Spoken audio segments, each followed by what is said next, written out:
स्वोच्चिष्टमालिका बंध गंधबंधुरजिष्णवे श्री विष्णु चित्ततनूजायै गोदायै नित्यमंगलम् श्रीमन्महाभूतपुरे श्रीमत्केशवयज्वनः कान्तिमत्यां प्रसूताय यतिराजाय मङ्गलं सर्वगन्ध इति ख्यात श्रुत्यन्ते वेङ्कटेश्वरः यत्समर्पितमाल्यौगैः अनन्तार्याय मङ्गलम् श्रीमते रम्यजामातृमुनीन्द्राय महात्मने श्रीरङ्गवासिने भूयात् नित्यश्रीर्नित्यमङ्गलं मङ्गलं गुरुवर्याय मङ्गलं गुणसिन्धवे वादिभीतिकरार्याय नित्यश्रीर्नित्यमङ्गलम्। सबको जय श्री मन्नारायण। श्री व्रत प्रबंध नामक कृपावई दिव्य प्रबंध में आज 23वां पाशुर है। गोपियां सब मिल करके प्रभु के पास गए और उन्हें जगा रहे। हे गिरिराज राज धरण जागिए। प्रभु बोले, आप सबको क्या चाहिए, आप बताइए। आपको जो कुछ चाहिए होगा बोलिए, मैं सुनता हूं। पहले तो शयन गृह, अपने बेडरूम से प्रभु बात कर रहे थे। ये लोग बाहर खड़े, प्रभु से बोलते हैं कि नहीं, बेडरूम से मत पूछो, बाहर आ जा। आप चल के आएंगे, आप चल के आएंगे तो वो गति देख करके हम प्रसन्न हो जाएंगे। जैसे आपकी चाली जो है वो हम देखना चाहते हैं, किस तरह आप चल के आते हैं वो हम देखना चाहते हैं। तो आप चल के आएंगे, हम देखेंगे। फिर सभागृह में आकर के धर्माधिपीठ नामक एक सिंहासन है, उसमें कोई बैठेगा तो सच के सिवाय कुछ बोल ही नहीं पाएगा। ऐसा एक है धर्माधिपीठ। अच्छा है, राजकारण वालों को वो मिल जाए, उसमें ही बैठना पड़े, ऐसा होए तो बहुत अच्छा है। तो धर्माधिपीठ में कोई बैठेगा तो असत्य बोल ही नहीं पाएगा। तो इसलिए धर्माधिपीठ में आप बैठेंगे, सभा मंडप में आकर के सब लोग देखेंगे, दर्शन करेंगे। तब आप पूछेंगे, गोपीगण आप लोगों को क्या चाहिए? तो उस वक्त हम बताएंगे क्या चाहिए करके। क्योंकि अभी आप शयन गृह से पूछते हैं, मानो कि हम कुछ मांगते हैं आपसे। आप भी बोलेंगे ठीक है, व्यवस्था कर देता हूं, मणिज्य से, चिंता मत करो, ऐसा आप बोलेंगे। लेकिन शयन गृह से बोलते हैं ना, तो कल आप बोलेंगे मैंने तो बोला ही नहीं, मैंने कहा, ऐसा कहा, देने की तो बात मैंने किया ही नहीं, ऐसा आप बोल सकते। क्योंकि शयन गृह में आप होते तो एकांत बैठे हैं और कोई तो नहीं होते, सबूत तो कोई मिलेगा नहीं। वो ही आप चल के आएंगे, फिर सभा मंडप में सबके सामने विराजेंगे, धर्माधिपीठ नामक सिंहासन पे बैठेंगे तो सब देखेंगे। तब आप पूछेंगे गोपीगण क्या चाहिए, तब हम बोलेंगे। तो उस वक्त आप ऐसा कहेंगे कि अवश्य मैं व्यवस्था करूंगा, आप जो मांगते वो मैं दे दूंगा। तो सबके सामने आप बोलेंगे तो आपको करना ही पड़ेगा फिर। इसलिए शयन गृह से मत पूछिए, बाहर आकर के पूछिए। तो चल के आई। पर्वतादिव निष्क्रम्य सिंहो गिरिगुहाशयः। चौमास में, चौमास के समय ये शेर क्या करता है, वन में विचार करता है कि बहुत बारिश है, 4 महीने कहीं बाहर जा नहीं सकते, और आलसी हो जाता है। बारिश बहुत है तो हम भी नहीं बोलते ये बारिश में मजा नहीं है, नहीं बोलते, ठीक तरह काम कर ही नहीं पाते हैं, एकदम फिट नहीं रह पाते हम। बोलते हैं कि बस ऐसे पड़े रहना अच्छा लगता है, बारिश में कोई काम धंधा करवानो मजा बारिश में नहीं। तो बरसात ज्यादा होए, बारिश ज्यादा होवे तो कोई काम करने का मन ही नहीं होता। विचार करते हैं कि बस ऐसे पड़े रहते हैं यार, अच्छा लगता है। कोई कोई लोग साल भर के ऐसे ही रहते हैं, उन लोगों को छोड़ दीजिए। जो बारिश के समय कुछ लोग बोलते हैं कि कुछ करने का मन नहीं है बस। तो शेर भी विचार करता है कि अभी तो कहीं तो बाहर तो जा नहीं सकते, क्या करें। तो वो एक गुफा को पकड़ करके उसके अंदर ऐसे लेट जाता है, ऐसा बढ़िया आराम करता है। बोलता है कि कुछ खावानो पीवानो जरूर नहीं, बस ऐसे ही आराम करते हैं, चलो ऐसा। इस तरह आराम करता है कि उस पहाड़ के पत्थर के पास एक गुफा में वो सोता है। वहां शेर पड़ा है करके मालूम भी नहीं पड़ता है। जो लोग देखते हैं ऐसा ही समझते हैं कि ये पहाड़ के एक पत्थर है, पहाड़ का एक पत्थर है ये, इस तरह वो लेटा है ऐसे। समझ में नहीं आता है कि ये शेर है। एकदम शांति से समझो चौमास हो जाए, उसके बाद बाहर तो आना पड़ेगा। और कैसे वो बाहर आता है, ऐसे गर्जना करता हुआ, ऐसे शेर ऐसे उठ के बाहर निकलता है। मानो कि चौमास होने के बाद किसी को पास में जा करके जगाना पड़ता है, क्या शेर जी कृपया उठिए, देखो बाहर तो सूर्य भगवान दिखने लगे, आप कब तक ऐसे सोते रहेंगे, तो इसलिए कृपया बाहर निकलिए, अपने लिए आहार तो आपको ढूंढना पड़ेगा। तो शेर क्या बोलेगा, ढूंढने की जरूरत ही नहीं है, सामने आया है आहार। तो शेर को ऐसा कोई जाकर के बोलना नहीं पड़ता है कि अभी आप उठिए आहार ढूंढने जाइए, तो अपने आप समझ करके वो उठ जाता है। उठ के जैसे वो ऐसे रोरिंग लाइन बोलते हैं ना, ऐसे वो रोर करता है तो पूरा जंगल एक बार ऐसे उड़ के फिर भटता है। पूरा वन संदेश पहुंचा देता है कि मैं उठ गया हूं, अभी आप सब शांत हो जाओ।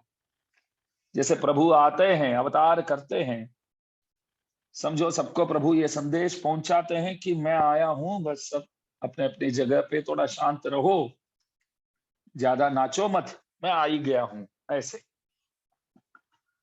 सीरिय सिंगमरिवुत्ति विड़ित, ऐसे देखेगा शेर उठने के बाद सामने कोई खड़े ही नहीं रह सकते, उठ करके ऐसे देखता है। पोधर्मा पोले, इस तरह आपको भी आना पड़ेगा प्रभु, आपको इस तरह चलना पड़ेगा।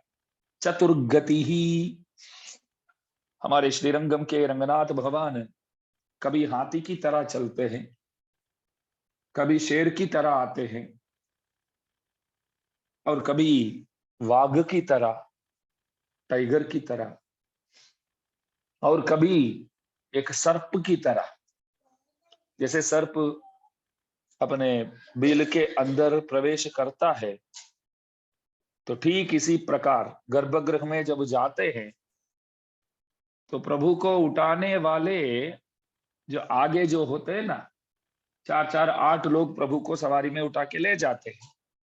आगे जो होते हैं वो लोग क्या करते हैं, जो पकड़ते हैं प्रभु को सवारी उठाने के लिए पालकी, उस पालकी को आगे उठाने वाले इस तरह ऐसे खड़ा करेंगे तो प्रभु ऐसे पीछे होते, जैसे सांप ऐसे उठता है ऐसा। तब वो अनुभव दिखाते हैं प्रभु। जैसे एकदम सांप ऐसे जाता हुआ तो कोई जा करके लकड़ी से ऐसे करने लगा, अथवा पत्थर नौकिया हो तो वो क्या करता है, तो ऐसे करता है ना, गुस्सा करके ऐसे जैसे उठता है। इस तरह प्रभु को वो पालकी जो आगे उठाने वाले क्या करते हैं, थोड़ा सा ऐसे ऊपर कर देते हैं, तो प्रभु पीछे जाते हैं, तो ऐसा लगता है कि सांप उठ गया अभी समझो, अपना जो फैन बोलते हैं वो दिखाता हुआ एक सांप की तरह। फिर ऐसे उठ गए प्रभु, तो एकदम नीचे लाएंगे, एकदम नीचे लाते हैं वापस। तो नीचे ऐसे आ करके अंदर ऐसे गर्भगृह में निज मंदिर में जैसे प्रवेश करेंगे ना, सांप जैसे अपने स्थान, निवास स्थान में बिल के अंदर जिस तरह वो घुसता है, प्रवेश करता है, ठीक इसी प्रकार प्रभु निज मंदिर में अंदर प्रवेश करते हैं। सीधा द्वार तक जाते हैं, फिर एकदम ऐसे उठाते हैं प्रभु को, तो शंख चक्र पकड़ते हुए, रंगनाथ तो ऐसे पकड़ते हैं चक्र, बाकी सब ऐसे पकड़ते हैं, रंगनाथ चक्र ऐसे पकड़ते हैं, शंख ठीक तरह इस तरह पकड़ते हैं। चक्र प्रयोग चक्र बोलते हैं, प्रयोग चक्र। भक्त बुलाने के बाद घुमा के भेजूं, इससे अच्छा घुमा के तैयार रखूं, बुलाने पर भेज दो। प्रयोग चक्र, तत्पर रहते, आश्रित संरक्षण में प्रभु तत्पर रहते। आश्रित संरक्षणम स्वलाभम, ऐसा बोलते हैं कि भक्तों की रक्षा भक्तों के लिए नहीं करते प्रभु, अपने लिए करते। वो अपना काम समझ के करते, हमारा काम करके समझ के नहीं करते। मानो कि हमारे कोई खास दोस्त हो, तो हमारे घर में कोई भी प्रसंग है तो आकर के सब करता है, समझो वो अपना समझ के करेगा। वो बोलेगा ये तो यार अपना है, प्रसंग हमारा है तो हमको ही करना पड़ेगा। तो इस तरह भक्तों की रक्षा जो है, प्रभु बोलते हैं मैं भक्तों के लिए नहीं करता हूं, मेरे लिए करता हूं। क्यों? चेतन लाभ जो है वो ईश्वर का है। ये बहुत सुंदर अर्थ है। प्रभु से हम मिलते हैं तो लाभ किसका है? लाभ हमारा नहीं है। भगवत लाभ तो ठीक है, बहुत ऊंची चीज है, प्रभु बहुत बढ़िया वस्तु है, सब सही है। लेकिन हम संपत्ति है, मालिक वो है, तो लाभ उनका हुआ, लाभ उनका हुआ। ये मोबाइल फोन मेरे पास है तो लाभ मेरा, फोन का नहीं है ना, लाभ हमारा है। तो हम प्रभु से मिलते हैं तो लाभ उनका है, तो रक्षा करते हैं तो लाभ उनका। तो प्रयोग चक्र, पातु प्रणत रक्षायाम विलंबम असहन्निव, विलंब को सह नहीं पाते हैं भगवान, लेट हो जाए तो सह नहीं पाते। बोलते हैं कि फाइल फटाफट क्लोज कर दो यार, साइन करके बस उसको जो चाहिए वो दे दो, काम जल्दी करवा देते हैं ऐसे। सदा पंचायुधीम बिभ्रत सन श्रीरंग नायक, तो श्रीरंग नायक इस तरह पकड़ते हैं, तो पालकी को ऐसे उठाते हैं तो जैसे सांप ऐसे उठ के ऐसे देखता है, तो ऐसे फणामणिव्रात मयूक मंडल प्रकाशमानोदर दिव्य धामनी, स्तोत्र रत्न में जैसे बोलते हैं। फिर अंदर प्रवेश करते हैं ऐसे निज मंदिर में, तो थोड़ा सा इस तरफ लेंगे, फिर इस तरफ लेंगे, जैसे सांप जाता है ऐसे। क्या अनुभव कराते हैं। तो शेर की तरह आते हैं तो ऐसे ही चल के आएंगे। शेर भी सोचेगा कि मैं भी इस तरह नहीं चल सकता हूँ। बोलो जगन्नाथ आप कैसे ऐसे चलते हैं। मैं कभी कभी तो वीडियो तो भेजता हूँ रंगनाथ भगवान के, जैसे वो चल के आते हैं तो लगता है कि बस गले लगने आते हैं प्रभु सामने, ऐसा ऐसा लगता है कि सामने आकर के गले लगाएंगे, अभी उसके लिए आ रहे हैं सामने, फोन से बाहर आ जाएंगे, ऐसा लगता है। तो कोई बोले प्रभु कहाँ चलते हैं स्वामी जी, वीडियो हमने देखा था, जो उठा के लाते हैं ना प्रभु को, वही लोग तो प्रभु को लाते हैं, वो लोग चलते हैं, प्रभु कहाँ चलते हैं। उठाने वाले जो होते हैं, सेवक जो होते हैं, 8-10 सेवक जो होते हैं, वो लोग अपने कंधों पर प्रभु को उठा करके लाते हैं, वो लोग चलते हैं। प्रभु कहाँ चलते हैं? मंदिर में प्रभु अपने आप स्वयं चलते हैं क्या? कहीं नहीं। तो उठाने वाले बहुत होशियार है, गज की तरह, बाघ की तरह, ऋषभ की तरह, सांप की तरह, सब वो लोग चलते हैं। बात बिल्कुल सही है आपकी, प्रभु नहीं चलते, नहीं, वो लोग चलते। मैं एक बात बताऊंगा, श्रीरंगम में जो है ना, भगवान की ये गतियां बहुत विशेष है। एक एक मंदिर में एक एक विषय बढ़िया होता है। श्रीरंगम में भगवान की ये जो गतियां जो है वो बहुत प्रसिद्ध है। तिरुपति में वड़ा प्रसाद जो है वो प्रसिद्ध है। श्रीरंगम में नडई बोलते, तमिल में गति को नडई बोलते, चाली जो है नडई। श्रीरंगम में नडई प्रसिद्ध है, तिरुपति में वडई प्रसिद्ध है। तिरुपति में वड़ा प्रसाद वो आसान से नहीं मिलेगा। ये सब समझते हैं कि तिरुपति बोले तो क्या याद आता है, लड्डू याद आता है। लड्डू तो बहुत नवीन प्रसाद है नवीन भाई, वो तो बहुत नूतन प्रसाद है, नवीन है। जो पुरातन प्रसाद जो है वहां का, वो इतना बड़ा वड़ा आता है।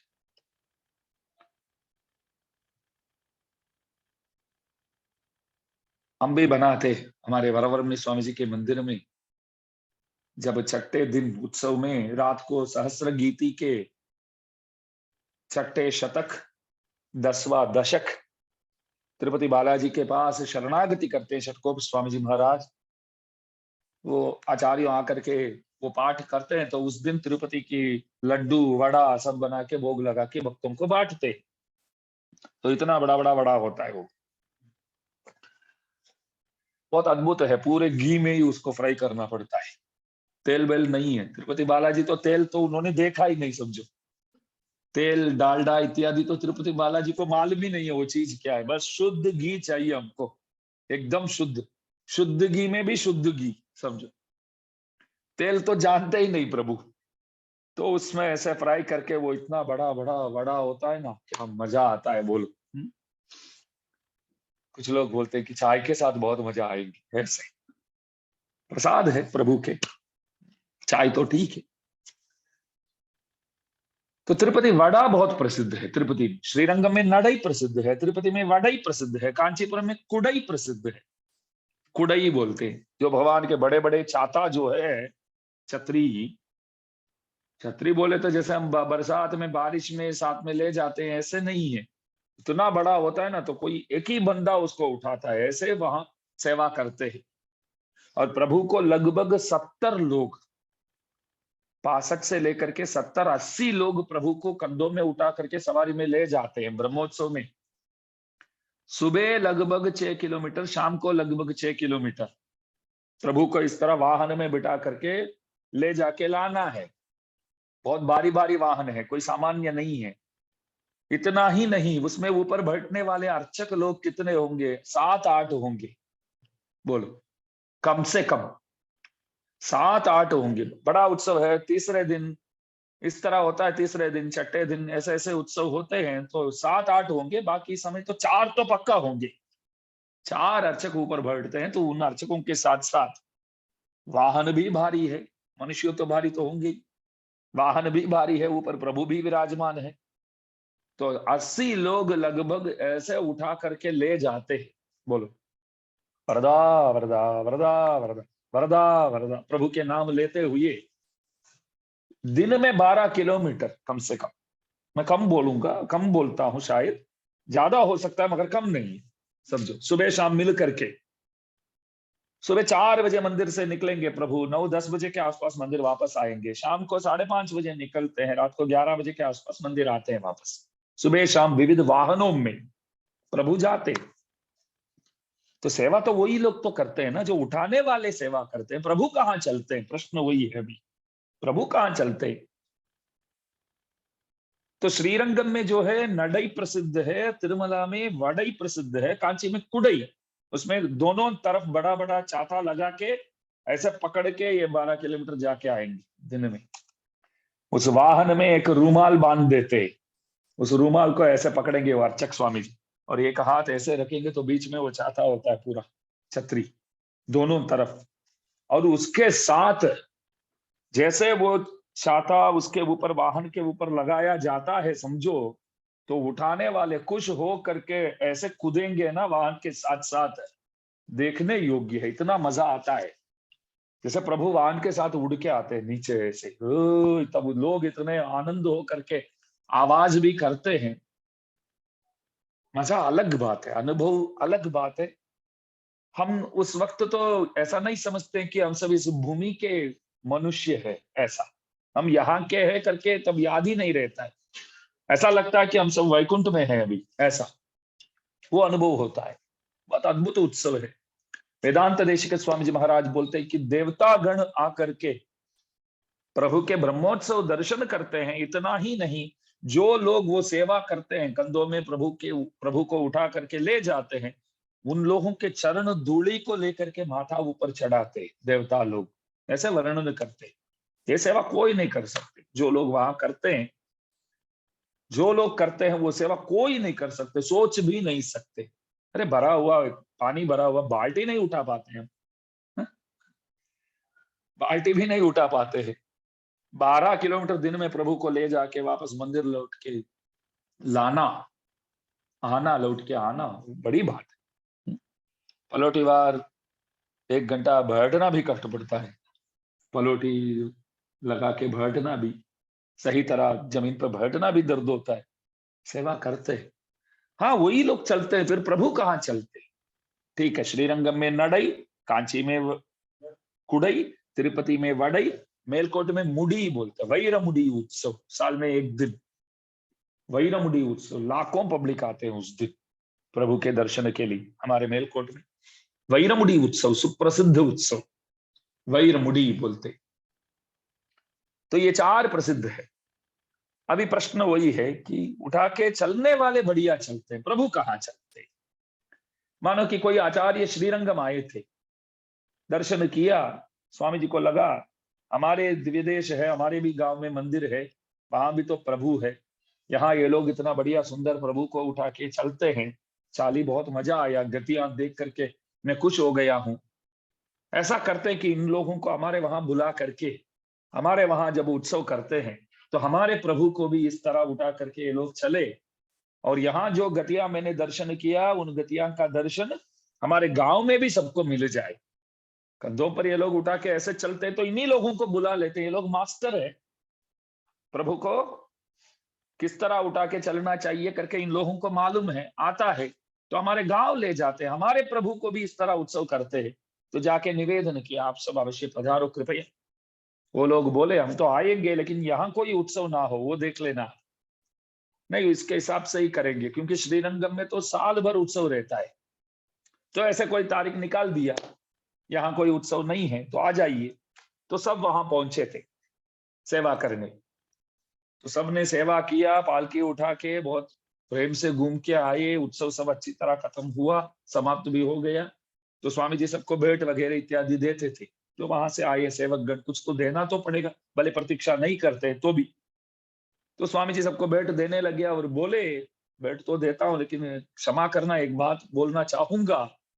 आप लोग प्रेम से आकर के यहाँ सेवा तो किया, लेकिन वहां जो गति मैंने देखा, आप जब चल के आते थे प्रभु को उठा करके, वो चाली जो है वो यहाँ देखने को नहीं मिला। वहां जो अनुभव करके आप लोगों को मैंने उसी आशा से यहाँ बुलाया कि यहाँ भी वो हो जाए, परंतु यहाँ वो हुआ नहीं। वहां जैसे यहाँ आप चले नहीं, वो गतियां यहाँ हम लोगों को देखने को मिला ही नहीं।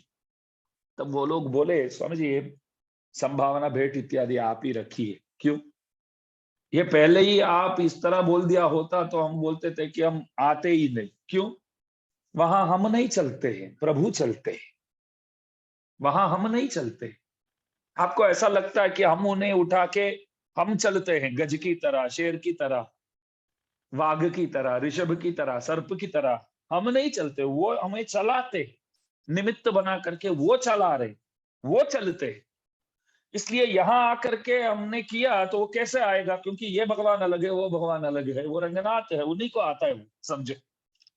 एक एक दिव्य देश की एक एक महिमा है, एक एक दिव्य देश की एक एक महिमा है। वो और कहीं आप करने जाएंगे तो मजा नहीं आता है। हमारे एक दिव्य देश है वहां, तिरुविन्नगर करके, उप्पिली अप्पन बोलते, वोप्पिली अप्पन, उप्पिली अप्पन। उस मंदिर में ऐसा है कि कथा देखो, एक बार लक्ष्मी जी ऊपर से नीचे आए, एक महर्षि के पुत्री बन करके यहाँ रहे, तो प्रभु शादी करने आए। महर्षि से बोले, आपकी बेटी जो है साक्षात श्री महालक्ष्मी है, मैं शादी करने आया हूं, कृपया कन्यादान कीजिए। तो महर्षि बोले, कन्यादान तो मैं करता हूं, लेकिन एक बात है बेटा, वो खाना बना तो बना लेती है, ध्यान दीजिए बहुत अद्भुत है प्रसंग, खाना बना बना लेती है, लेकिन कभी भी नमक नहीं डालती है कान्हा ने, कभी भी नमक नहीं डालती।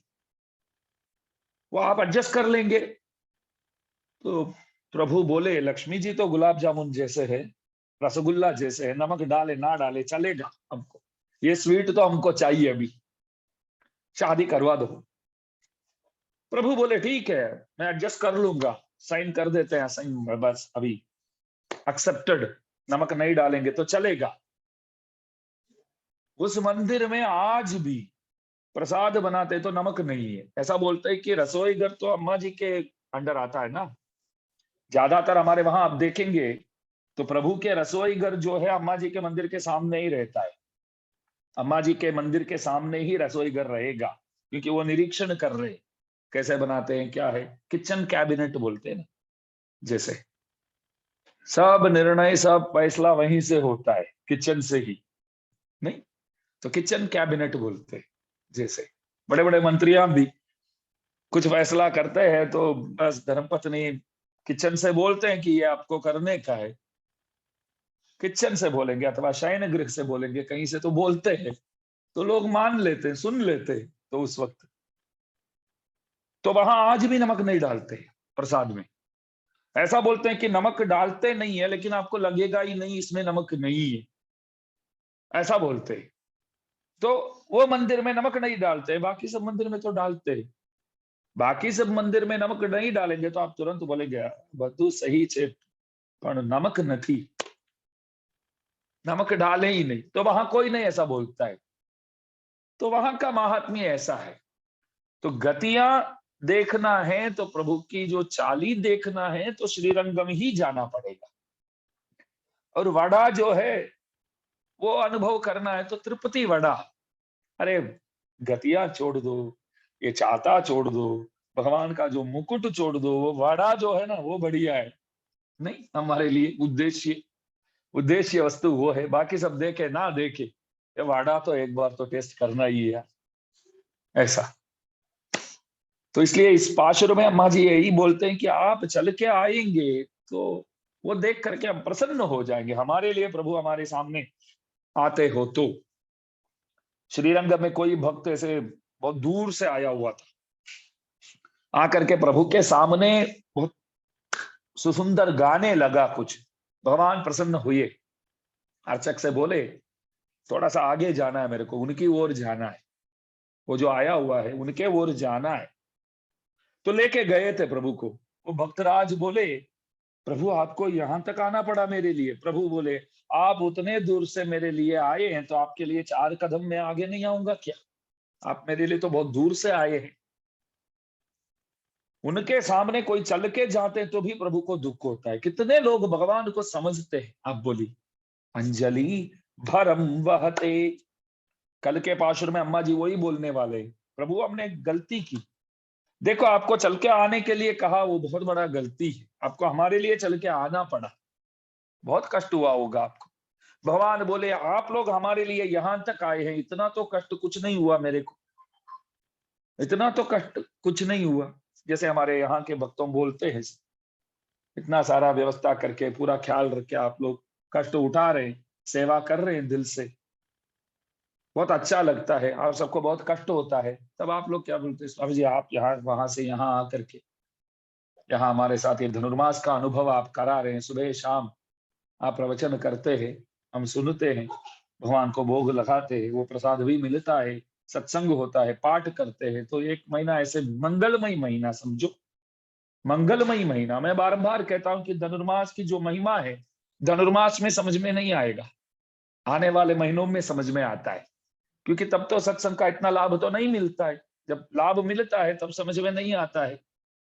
लेकिन आ करके वो जो अनुभव है, वो जो वैभव है, उसमें भाग ले करके हमको अनुभव लेना होगा, अनुभव करना होगा, तभी आने वाले महीनों में पता चलेगा धनुर्मास क्या चीज है।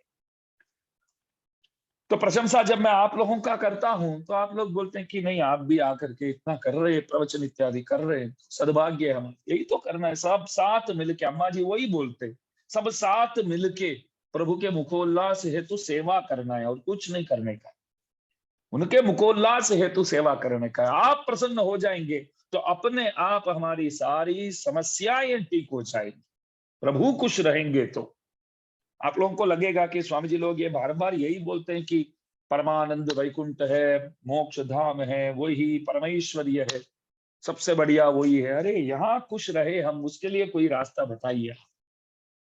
जाना तो है, ठीक बात है, लेकिन बस बस वही बात करते रहेंगे तो जब तक रहेंगे तब तक तो यहाँ भी तो सुख शांति जीवन सब तो चाहते ही है। मैं आप सब इसके बारे में भी बोलिए कभी, लोगों को वही अच्छा लगता है।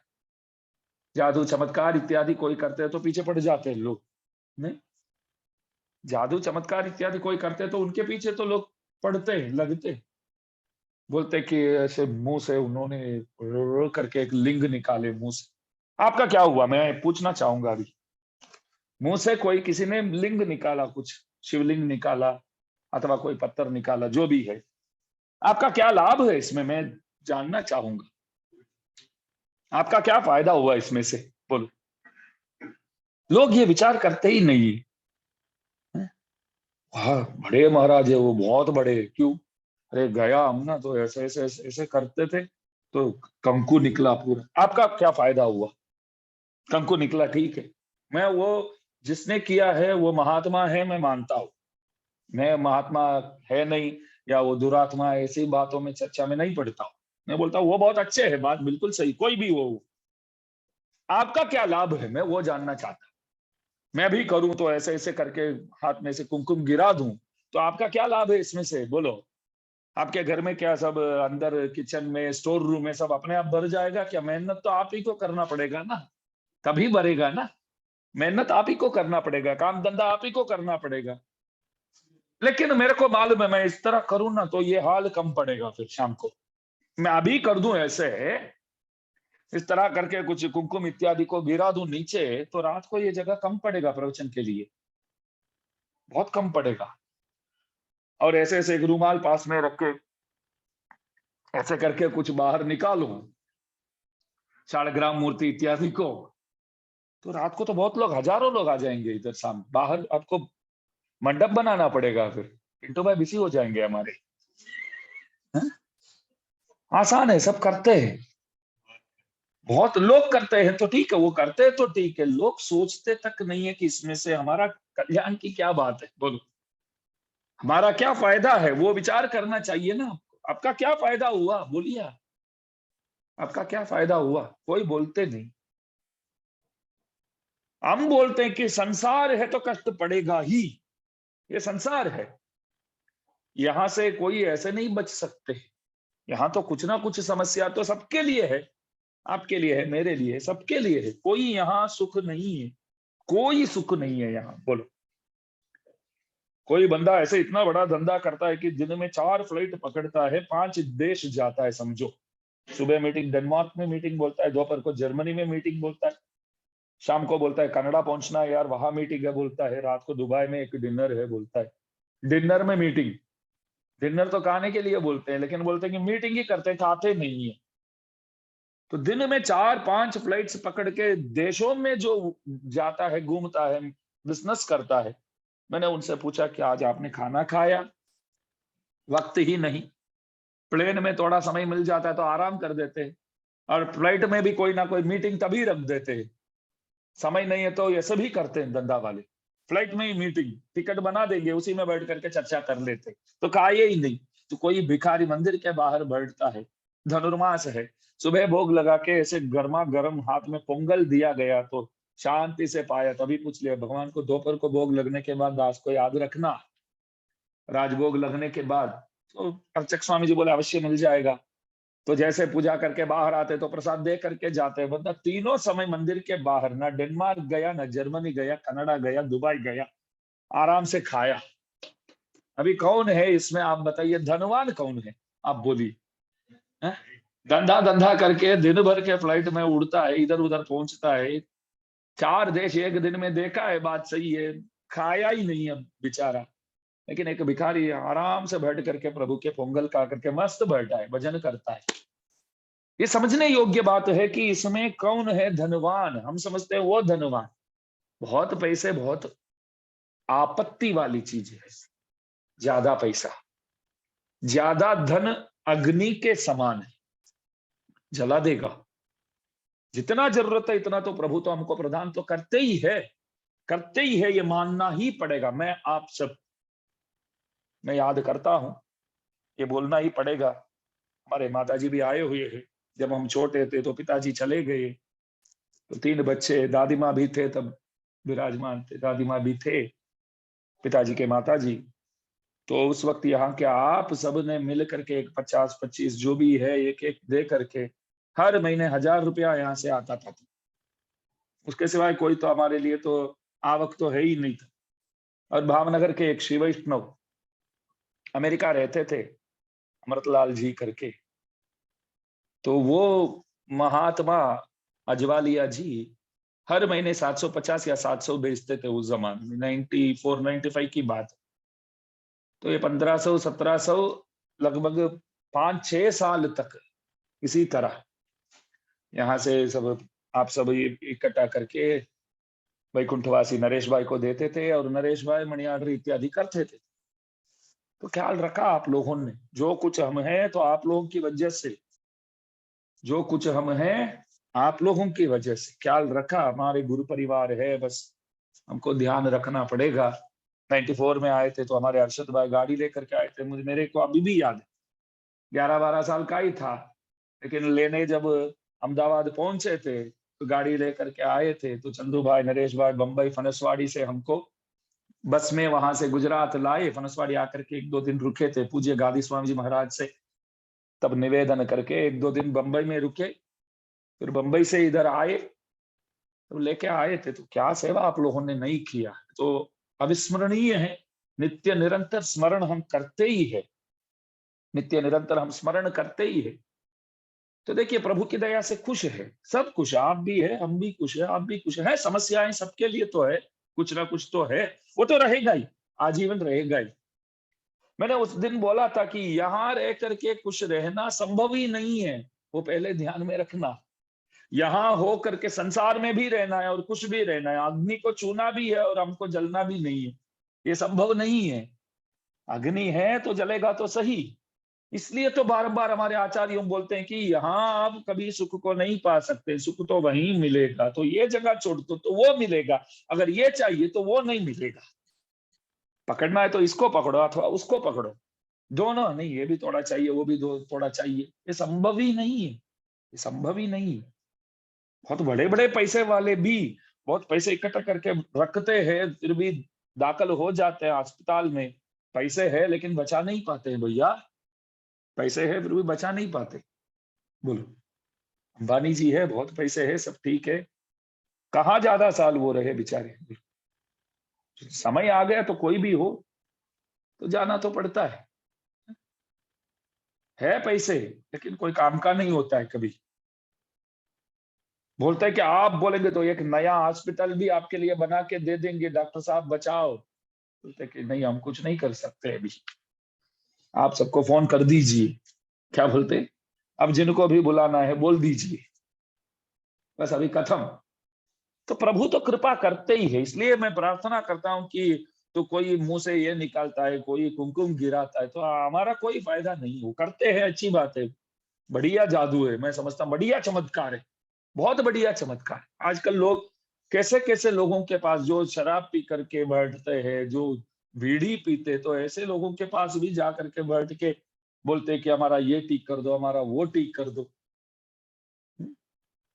ये सब सही है, आप अपने हिसाब से सोचिएगा, मैं गलत भी नहीं बोलता हूँ, सही भी नहीं बोलता हूँ, आप ही सोच लीजिए ये सब सही। तो ऐसे ऐसे लोगों के पास बहुत जाते हैं आजकल लोग, जाने से हमारा वो ठीक कर दो, ये ठीक कर दो। आपका प्रभु के सिवाय कोई कुछ ठीक कर ही नहीं सकता, ईश्वर के सिवाय हमारे लिए कोई रक्षक नहीं, ये ध्यान में रखिए।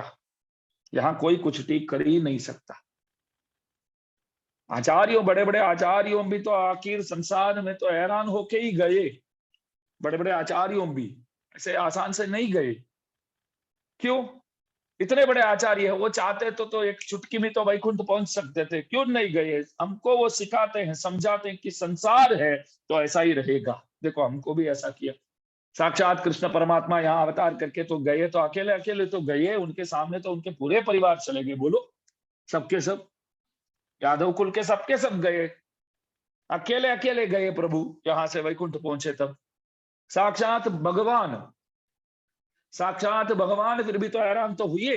तो संसार चीज ही ऐसी, इसलिए हमारे आचार्यों क्या बोलते हैं, बार यही कहते हैं कि आपको देखिए वहां ध्यान रखना, एक नजर वहां रखना, रोज उठते ही प्रभु कृपा करो। बस ये जगह है ना बहुत खतरनाक है, यहाँ परिवार के लिए आप जितने भी दौड़ो, सब कुछ करते ही रहो, फिर भी यहाँ कोई अपने नहीं है। सुबह उठ के रात तक कितने काम करते हैं आप बोलो, आप सब कितने काम करते माताएं, सुबह से रात तक काम करते रहते, जीवन में जो और कुछ किया ही नहीं है काम के सिवाय बोलो, और कुछ मालूम ही नहीं।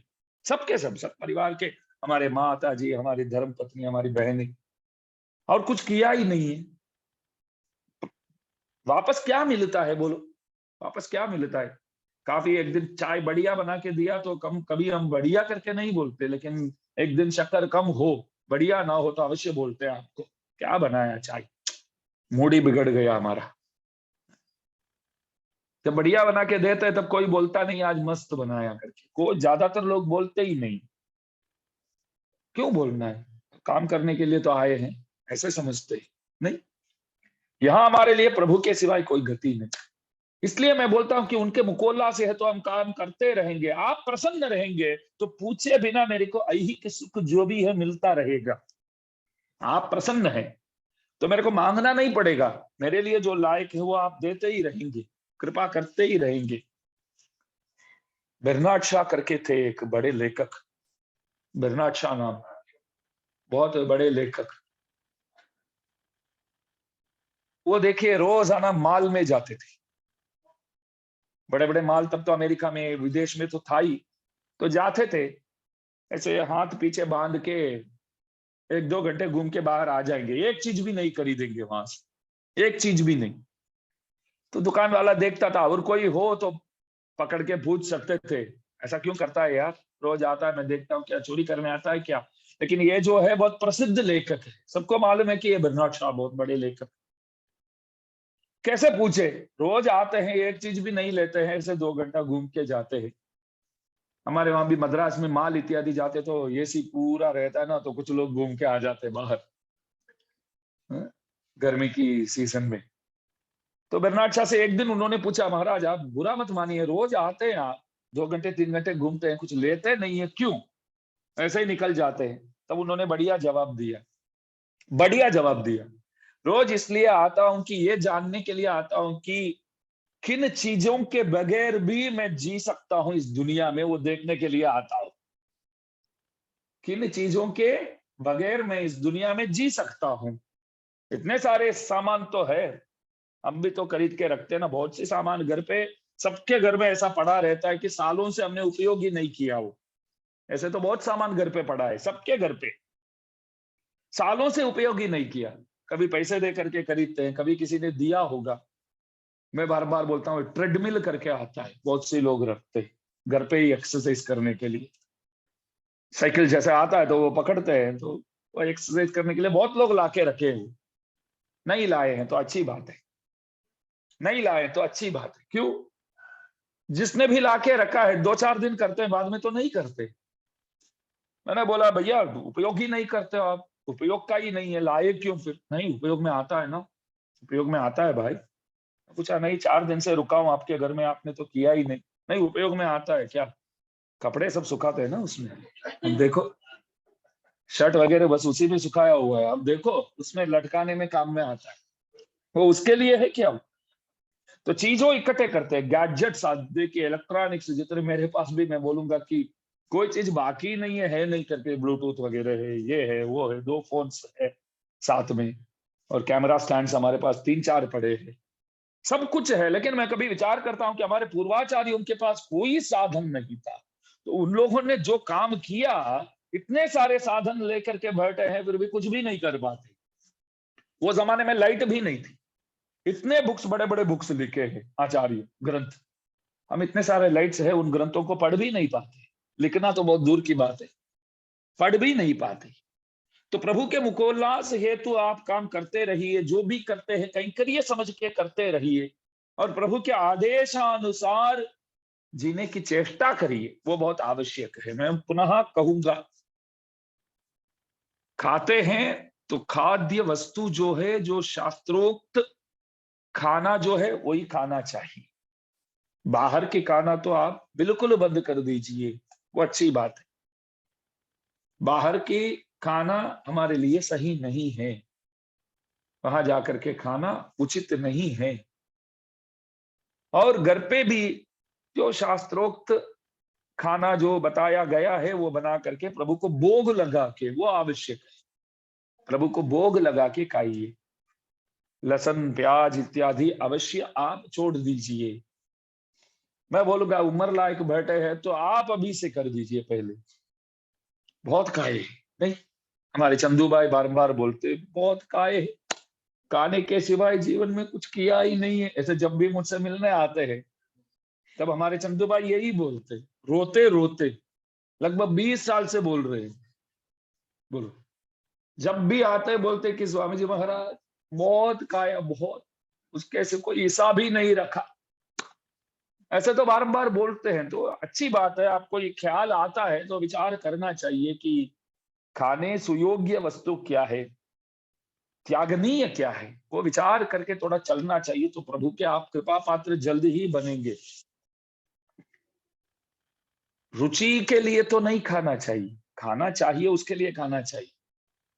कभी कभी ठीक है, कुछ घर पे आप ऐसे कुछ बनाते हैं, कभी कभी वो भी लहसुन प्याज नहीं बोलता हूँ, कोई चीज, पिज्जा भी तो घर पे तो बनता है भाई, लोग बनाते हैं वैसे, प्याज लहसुन बगैर भी।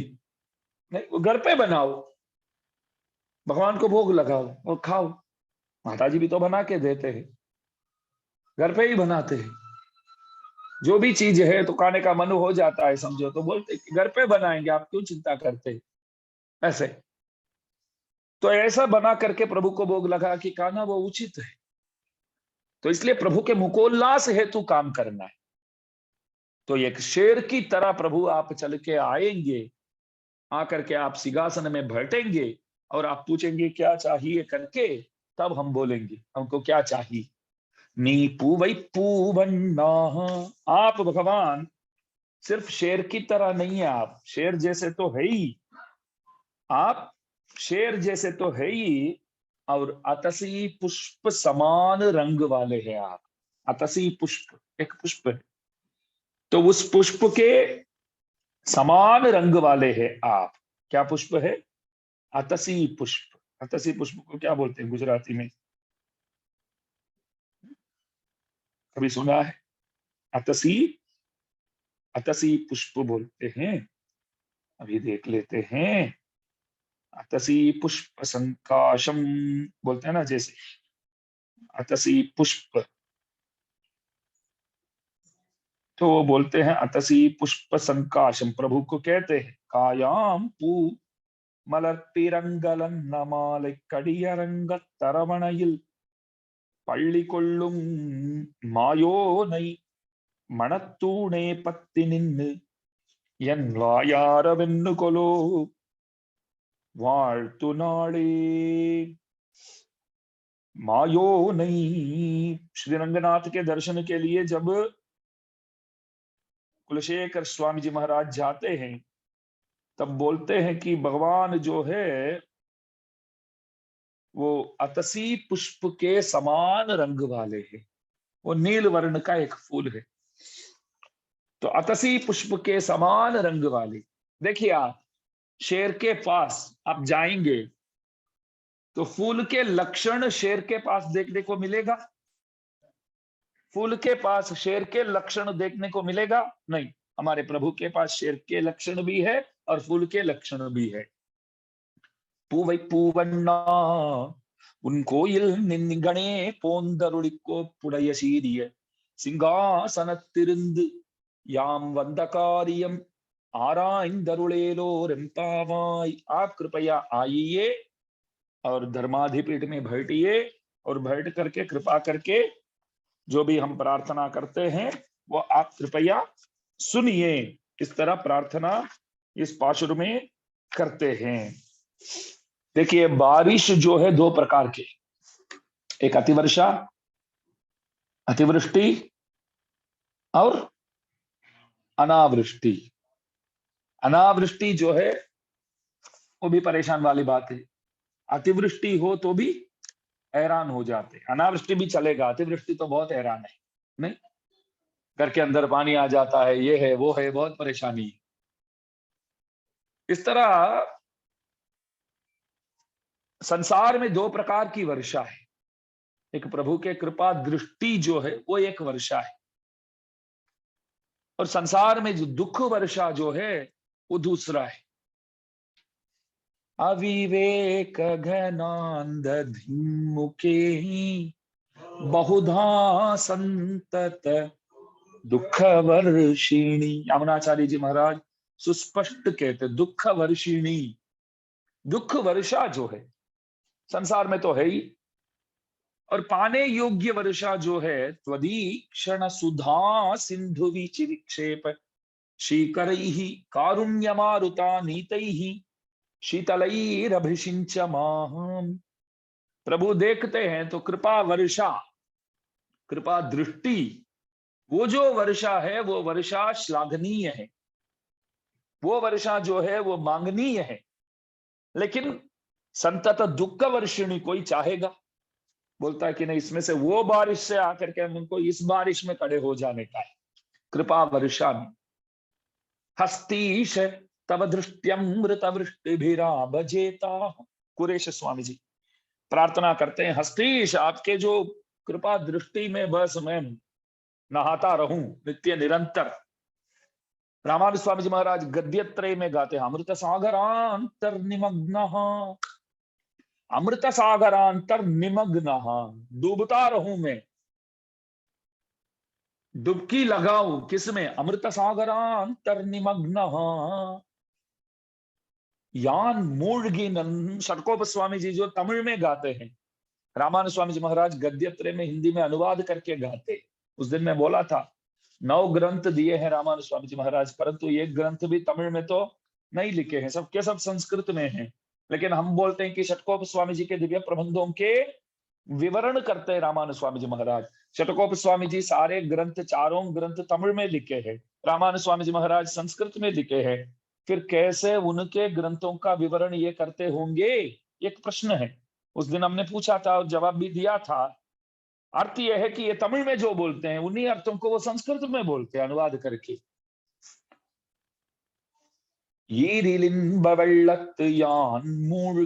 षटकोप स्वामी जी गाते हैं, रामानुज स्वामी जी संस्कृत में बोलते हैं कि अमृत सागरांतर निमग्न मूर्गिनन। मैं डूब गया हूं करके आप तमिल में गाते हैं, मैं डूब गया हूं करके आप संस्कृत में बोलते हैं। निमग्न, मग्न हो गया हूं किसमें, अमृत सागरांतर निमग्न। प्रभु देखते हैं तो अमृत सागर हमारे सामने आ जाते, तो अमृत सागर सामने आ जाते हैं तो उसमें मैं डूबा हुआ हूं, तो हमको वो अच्छा लगता है। तो मारी, मारी माने वर्षा, वर्षा दो प्रकार के, एक संतत दुख वर्षिणी, एक कृपा वर्षा। हम चाहते हैं कि कृपा वर्षा जो है वो हमारे लिए अच्छा है प्रभु, बस उसमें हम नित्य निरंतर कड़े रहना चाहते हैं, तो कृपा करो। और देखिए आचार्यों के हिसाब से देखा जाए, जो व्यंग्यार्थ बोलते हैं आचार्यों क्या करते हैं, वेद गुफा जो है उसमें नित्य निरंतर रहते हैं। इस पाशुर में जैसे कहा गया कि शेर एक गुफा के अंदर लेटा हुआ है, आचार्यों वेदांत गुफा में नित्य निरंतर रहते हैं, प्रवचन इत्यादि आचार्यों देते हैं, तो अनेक प्रमाण, अनेक विषय समझाते, अनेक विषय समझाते। तो वेदांतों से, उपनिषदों से, आழ்वार आचार्यों के श्री सूक्तियों से, दिव्य प्रबंधों से, सब में से लेकर के प्रमाण दिखाते हैं। तो वेदांत गुफा में रहने वाले कौन होते हैं, आचार्य। एक शेर, श्रुत्यटवी कुहरेषु समिंधे सप्रतिवादि भयंकर सिंह। प्रतिवादि भयंकर शेर, प्रतिवादि भयंकर आचार्य जो थे, आज से 650 साल पहले वरवर मुनि स्वामी जी महाराज के शिष्य हुए। आप एक शेर के समान माने जाते हैं। श्रुति स्मृति वेदांत इत्यादि गुफा के सदृश इन विषयों के अंदर नित्य निरंतर निवास करते थे। मतलब आप तो सब विषयों को जानते थे, और हम लोगों से आप कुछ पूछेंगे तो क्या बोलेंगे? पुस्तक देख करके बोलेंगे भैया। आचार्यों ऐसा नहीं होते थे। आप पूछेंगे तो वही जवाब। सब पुस्तक पहले ही पढ़ चुके होते हैं, सब अध्ययन कर चुके होते हैं। तो जैसे शेर एक पहाड़ के एक गुफा को पकड़ करके अंदर रहता है, तो आचार्यों वेदांत गुफा में नित्य निरंतर निवास करते हैं। सीरिय सिंगम अरिभुत तीव्रित। चौमास के बाद शेर जैसे उठ करके बाहर गर्जना करता हुआ ऐसे बाहर आता है, तो हमारे धर्म के खिलाफ कोई आते हैं तो हमारे आचार्यों भी शेर की तरह उनकी ओर निकलते हैं। शेर की तरह पाषंड षंड गिरिखंडन मंत दंडा प्रच्छन्न बौद्ध मकरालय मंत दंडा वेदांत सार सुख दर्शन दीप दंडा रामानुजस्य विलसन्ति मुने त्रिदंडा। त्रिदंड को आगे पहले भेजते हैं ऐसा। त्रिदंड आ जाए तो सबके सब बोलते हैं कि भूल हो गई हमसे, हम वाद विवाद नहीं करेंगे आपसे। रामानुज स्वामी जी आ रहे तो सबसे पहले त्रिदंड आ जाता है, तो मालूम पड़ जाता है कि पीछे स्वामी जी आ रहे हैं। तो त्रिदंड आ गया तो समझ जाना चाहिए कि हमको अभी वाद विवाद नहीं कर सकते, शेषावतार पीछे आ रहे। बोलो ऐसे। चारित्रोद्धार दंडम चतुरनय पथालंक्रिया केतु दंडम सद्विद्यादीपदंडम सकल कलिकथा संहृते कालदंडम त्रय्यंतालंबदंडम त्रिभुवन विजय छत्र सौवर्ण दंडम दत्ते रामानुजार्यः प्रतिकथक शिरो वज्रदंडम त्रिदंडम। पंचधाटी धाटी पंचक नामक अद्भुत स्तोत्र है, उसमें इस तरह वर्णन करते।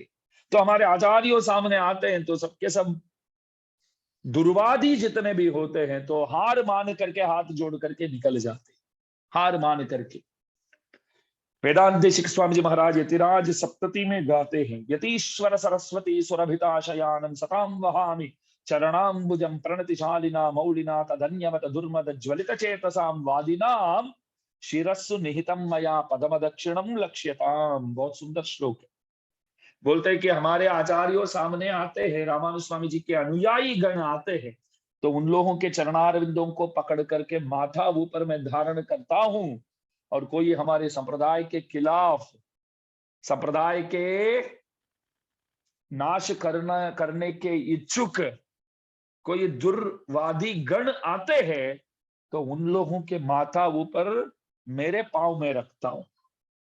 श्री वैष्णव आते हैं तो उन लोगों के चरणारविंद मारा माथा ऊपर। कोई दुश्मन लोग सामने आते हैं तो उन लोगों के माथा ऊपर मारा पंग। बोलो, दोनों आता है हमको, आचार्यों बोलते हैं। श्री वैष्णव के चरणारविंदों को पकड़ करके माथा ऊपर रखना भी आता है। दुर्वादी गण सामने आते हैं तो उन लोगों के माथा ऊपर हमारे पांव रखना भी आता है, दोनों आता है। मतलब हम विनम्रता के भी मूर्ति है, हम विनम्रता के भी मूर्ति है, और जरूरत पड़े तो एक शेर की तरह गर्जना करने योग्य भी है हम। ऐसे होते हैं आचार्य, नहीं हमारे आचार्य ऐसे होते। तो शेर की तरह आचार्य होते हैं। प्रभु स्वयं नरसिंह बन करके आए, शेर बन करके आए और प्रहलाद की रक्षा की। तो आज अम्मा जी नरसिंहावतार का वर्णन करती है। तो प्रहलाद के लिए जैसे आप स्तंभ से बाहर निकले, वैसे हमारे लिए शयन गृह से बाहर आइए। शयन गृह से बाहर आकर के आप बैठेंगे सभा मंडप में, धर्माधिपीठ नामक सिंहासन में, और फिर पूछेंगे आपको क्या चाहिए, तब हम बोलेंगे, फिर आप हमारा काम करेंगे। आज का पाशुर का तात्पर्य है। सबसे विनती है कि पाशुर का अनुसंधान दास के साथ साथ आप भी करिए, भूल चूक माफ करिए। और शाम को ठीक 9 बजे रात को यहाँ मिलेंगे उपदेश रत्नमाला प्रवचन की। मारी मलई मुड़ंजिल मन्नी किडंदे उरंगुम सीरिय सिंगम अरिभुत्तु तीबिड़ित वेरिमयर பொங்க எப்பாடும் தேர்ந்து உதறி மூரி நிமிர்ந்து முழங்கி புறப்பட்டு போதருமா போலே நீ பூவை பூவண்ணா உன் கோயில் நின்னு இங்கனே போந்தருளி கோப்புடைய சீரிய சிங்காசனத்திருந்து யாம் வந்த காரியம் ஆராய்ந்து அருள் ஏலோரெம்பாவாய். श्रीमते रंगजामातृमुनीन्द्राय महात्मने श्रीरंगवासिने भूयात् नित्यश्री नित्यमंगलम्.